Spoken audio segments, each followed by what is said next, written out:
महवा एक दरख्त का नाम है।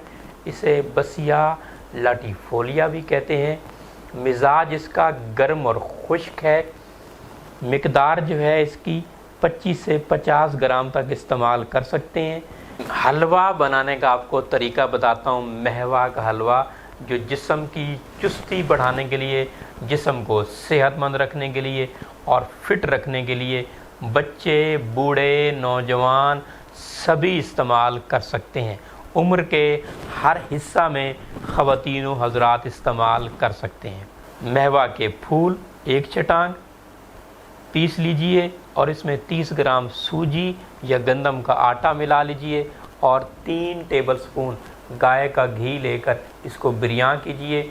जब बिरयां हो जाए तो आधा गिलास पानी डालिए और हिस्ब ज़रूर चीनी डालकर हलवा तैयार कीजिए और आखिर में गिरी खोपरा, चिरौंची और काली मिर्च 10-10 ग्राम लेकर पाउडर बनाकर छिड़क दीजिए।